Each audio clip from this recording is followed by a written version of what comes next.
They also posted a thing about the Death Knight. I play that one, so we're going to take a look at it.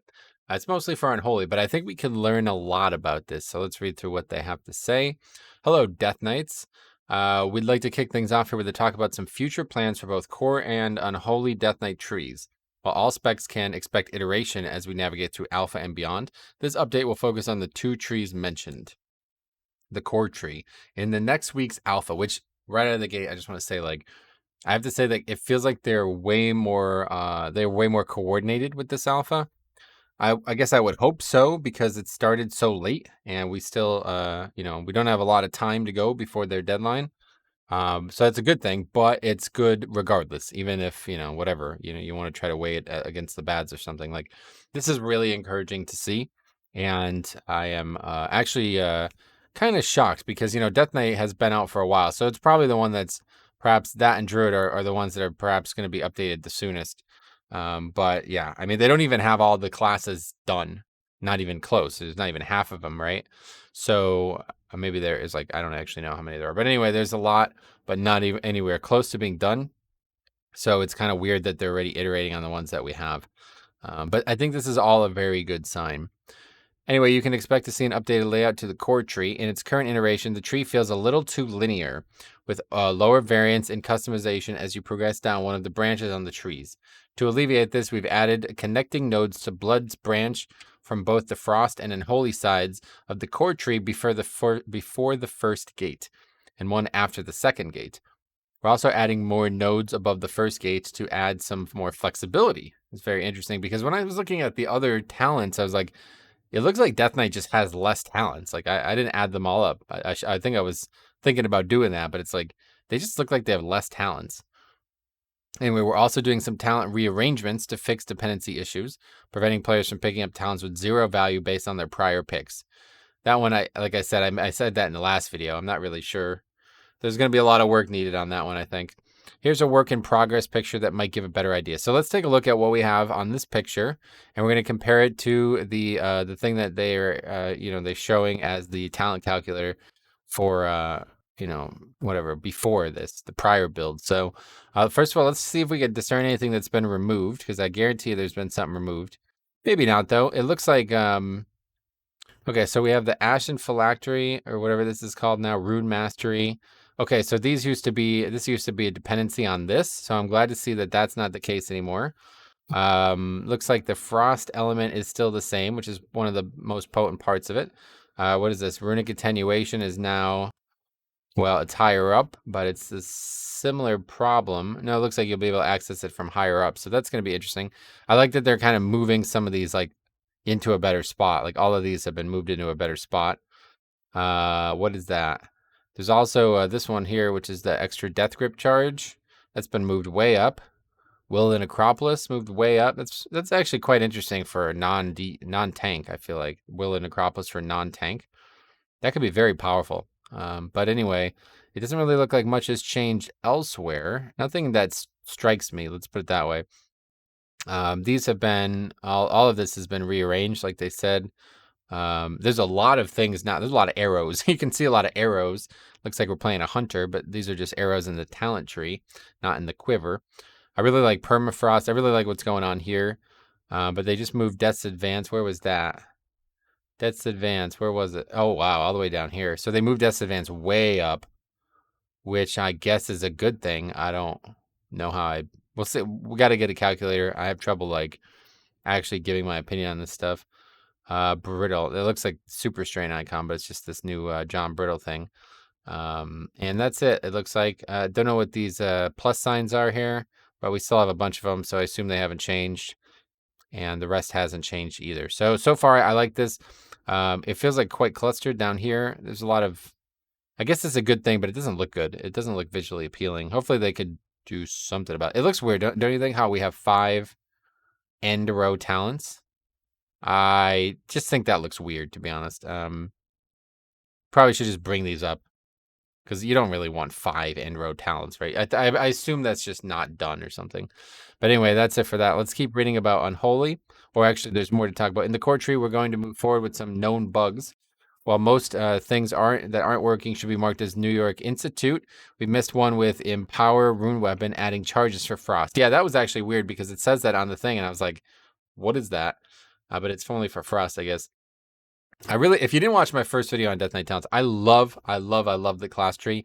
I hope that it will be something that I'll look back at. It's like, this is actually not even my favorite one. But as of right now, it's incredibly good, and I like it's changing to be even better. So it's currently not giving a charge if you learn both of them. That's going to be fixed. Good. And then they're talking about Rune Strike, which is funny because if you're on the alpha, I guess, you get Rune Strike and Heart Strike, which is weird. Each of the spec's first talent choices should just replace Rune Strike. That's how it works in Live WoW and Shadowlands as well. So, okay, so I don't know a lot about Unholy, but I do want to read this because I think we can learn a lot about what will eventually probably happen with Blood as well, okay?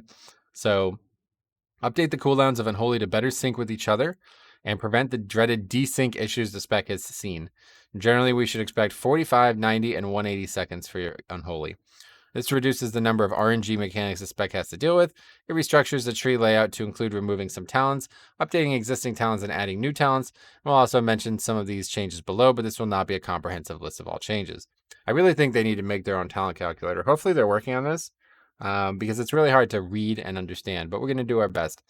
Deadly Coil. Okay, so that's going to be changing the cost of Death Coil. And my goal here with reading this is also to try to think what they might change about Blood, because if you guys haven't seen the Blood tree, well, we could also potentially learn something from looking at the Unholy tree, but if you guys haven't seen the Blood tree, it's actually really a lot of people aren't too happy with it, which I'm surprised by. I love it, but yeah, there's some strong decisions you got to make. So we'll see if any of these things indicate that they're going to make some of these decisions easier, which I do think they might based on some of these comments.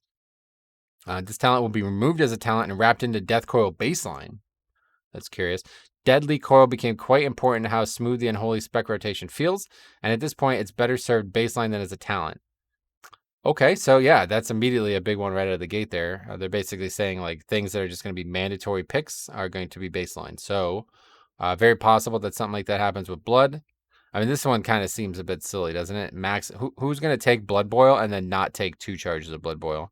That one, I think, yeah, especially since it's just on its own. So kind of like a little chicken wing over there, just hanging out over there. Now, maybe throw that one, just make that a thing. Like, you don't need 2 charges as a talent. Very strange. Anyway, in Holy Command, damage dealt by Death Coil reduces the cooldown Dark Transformation. The talent with another decimal. Okay. Yeah, this should help Dark Transformation's cooldown feel less RNG or punishing for players who don't manage Death Coil perfectly, and also align with the rest of their talents. So yeah, apparently they have some problems with CDs. I would not know. Infectious Wound. I had one of those a while ago. It's definitely not a great thing. Festering Strike has a 20% increased chance of applying 1 divided by 2 divided by 3. What is that? Let's see. 1 divided by 2. Oh, God.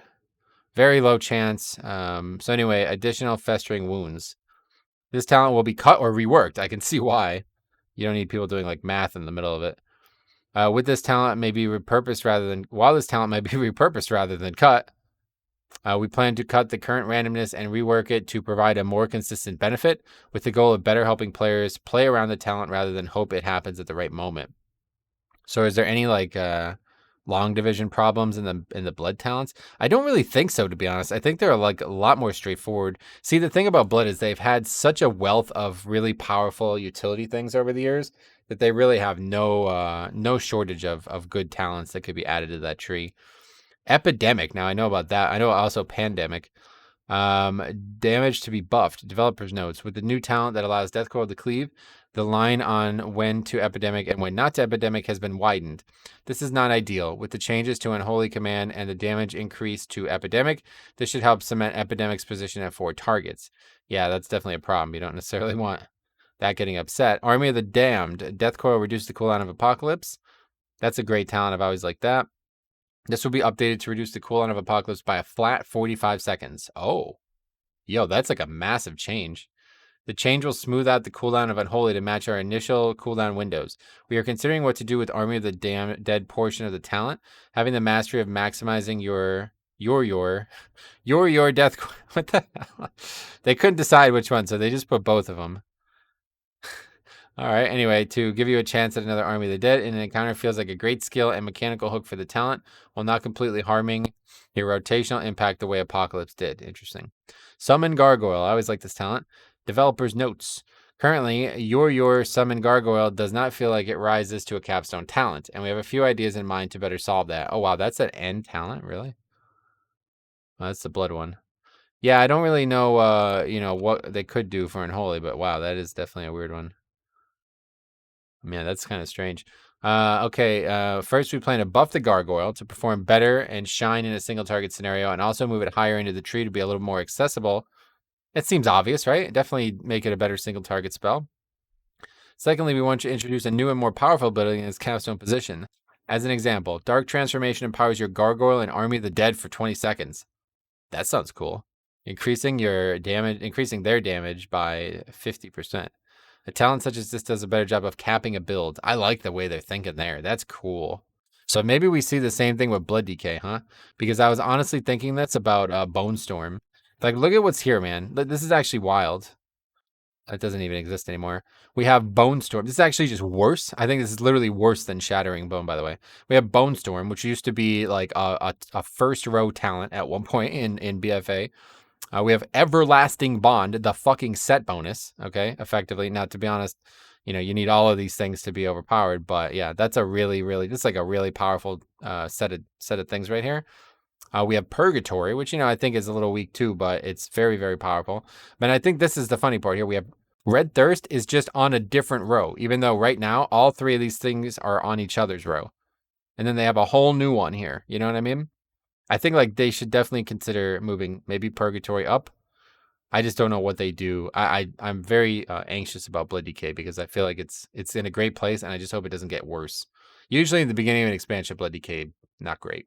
But we'll see. Tree structure. The current tree has a few less than ideal dependency issues that we are looking to solve to prevent trapped talents. The tree could also be a little bit more connected to allow for more flexibility as you spec out of your Unholy Decay. You spec your Unholy Decay. As an example, Clawing Shadows.